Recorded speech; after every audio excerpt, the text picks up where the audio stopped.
Ano ang biggest problem ngayon? Corruption, politika, o mahina ang sistema?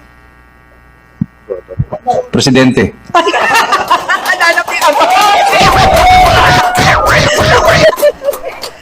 I second the motion.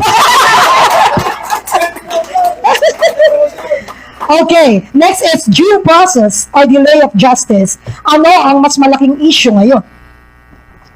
Actually, magkasama yun. No? You cannot speak of due process kung mayroong delay of justice. So, hindi mo sila pwedeng i-segregate. Next, I second the motion. Hindi, kakaiba yan. No justice. Oh, yun. Ito ha. Ito ha. Kasama kayo. Public trust in institutions, tumataas ba o bumaba ba? Public Trust. Sa mga institutions natin. Negative. Negative ba? Hindi bumaksak negative. Yung tanong ko, meron ba?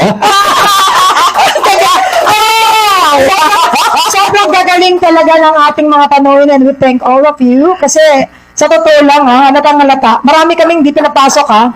For your information na sa baba. Bawal. Mahirap na. Ito na lang yung savior of the Philippines. So ingatan namin to. Actually, Kapeni, nung huli ko nandito, nasundan din ako eh.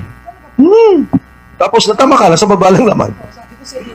Ayan mo, next time. Hindi, pero mabait naman sila. Kasi hindi naman hindi naman yan totohanan, di ba? Pag pinanggit mo, kamusta kayo? Alam mo kung may oras at Coffee. tanongin kita, what is the difference of mabait and mabuti? No, what I'm saying, Kapeni, ang tingin ko, kahit na yung NBI, alam ko for a fact na maraming nagagalit sa ginagawa sa institusyon nila.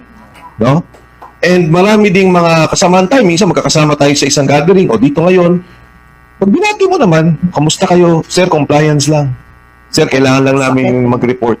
So, Pilipino rin yun eh. Alam din nila yung corruption na nangyayari.